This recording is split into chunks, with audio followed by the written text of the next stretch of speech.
Hey guys, namaste to all. How are you all? I hope you all are doing well. So, we'll start the today's topic about Rama Raksha Stotram. Shlok number 21. Sannadha Kavachi Khadgi Chap Bana Tharo Yuva Gachan Manoratho Smakam Ramah Patu Salakshmanaha. Meaning, may the ever ready youthful Ram, armed with sword, shield, bow, and arrows, accompanied by his brother Lakshman, protect us as he moves like a wish fulfilling thought. रामो दाशरथी शूरो लक्ष्मणानुचरो बली काकुत्स्थः पुरुषः पूर्णः कौसल्येयो रघुत्तमः. Ram, the son of Dashrath, the brave warrior, always accompanied by Lakshman, a descendant of the Kakustha lineage, the ideal man, the son of Kausalya and the greatest of Raghu clan. वेदान्तवेद्यो यज्ञेशः पुराणपुरुषोत्तमः जानकीवल्लभः श्रीमान् प्रमेय पराक्रमः. He is known through the Upanishads, Vedanta, the Lord of sacrifices, the supreme person of ancient times, beloved of Sita, endowed with wealth and glory, and his valor is immeasurable.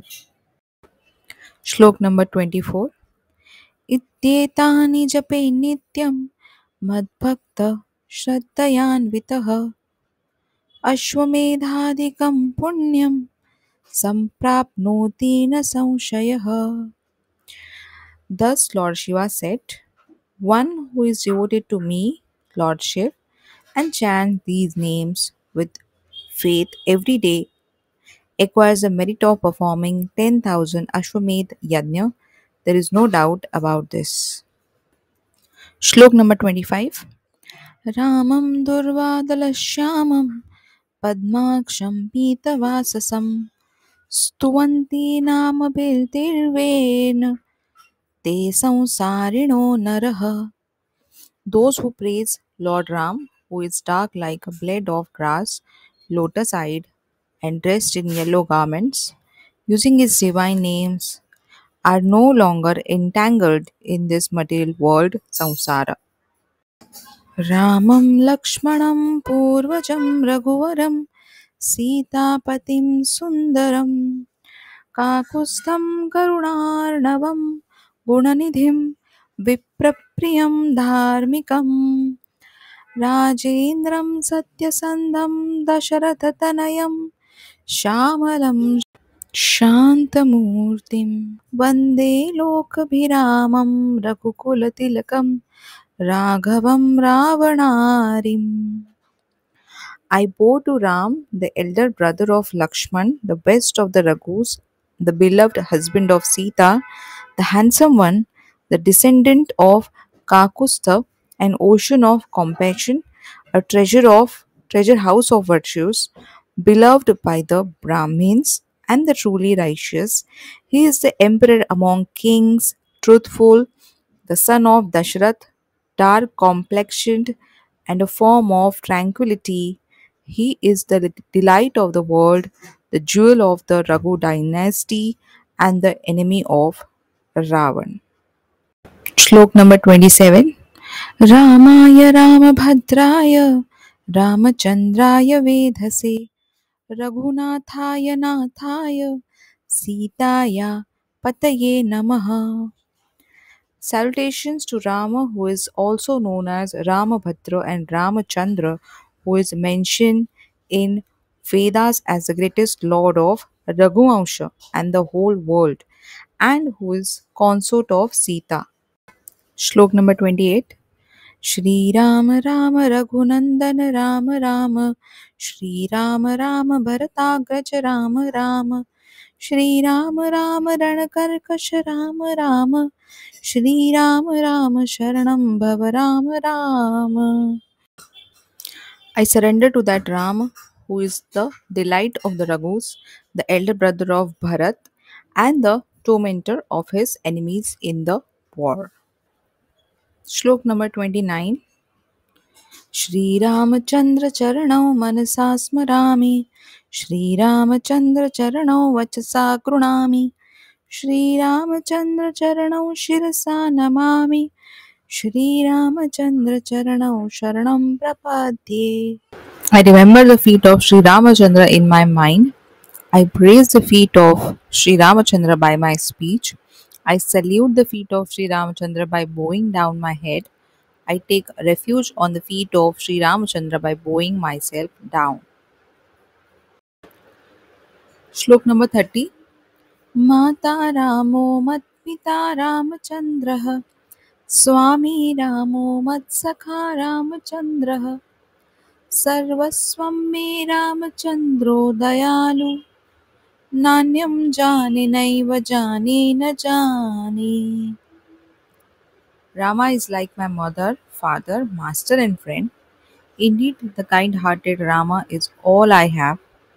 I know of no other like him. I really don't. Shlok number 31.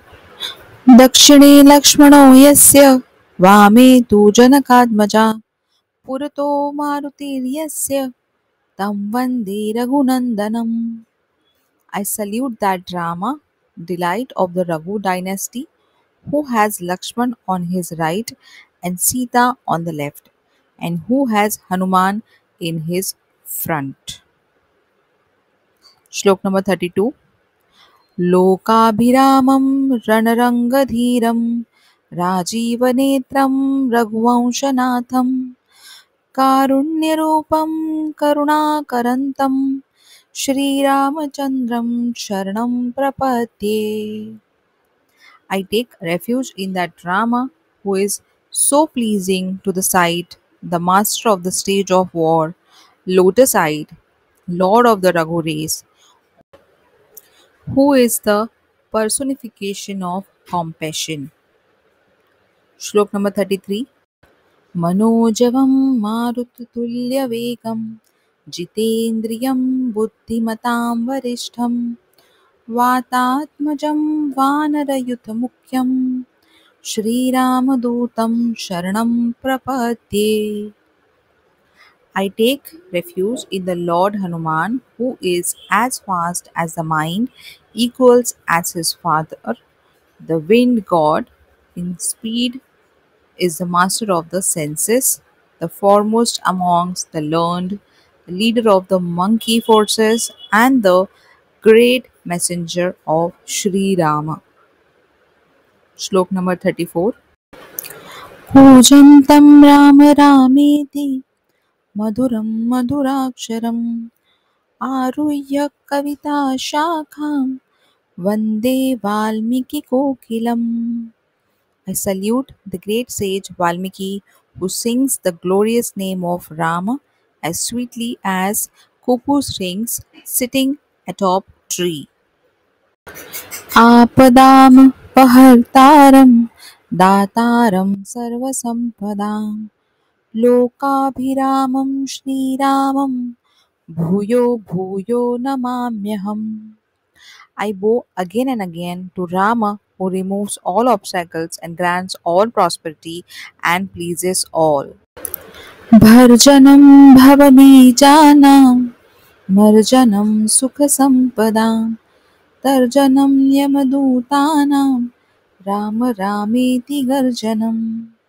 The roar of the Rama Nama is the destruction of the cause of rebirth, hence cause of liberation, the earning of all wealth and a scare to Yamas, Lord of Death's messenger. Shlok number 37.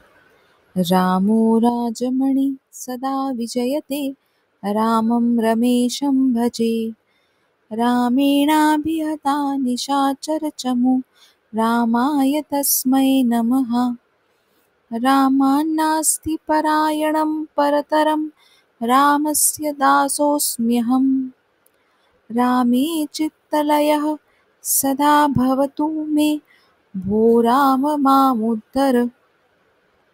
Ram, the jewel among kings, always victorious, I worship Ramesh, Lord of Lakshmi, Ram who destroyed the demon's hosts. I bow to that Ram, beyond whom there is no higher refuge. I am his humble servant. Let my mind always dwell in Ram, Ram. Kindly lift me up and save me. Ram रामेति रामेति रमे रामे मनोरमे सहस्रनाम तत्तुल्यं रामनामवरानने इति श्रीबुधकौशिकविरचितं श्रीरामरक्षास्तोत्रं सम्पूर्णम् श्रीसीतारामचन्द्रार्पणमस्तु.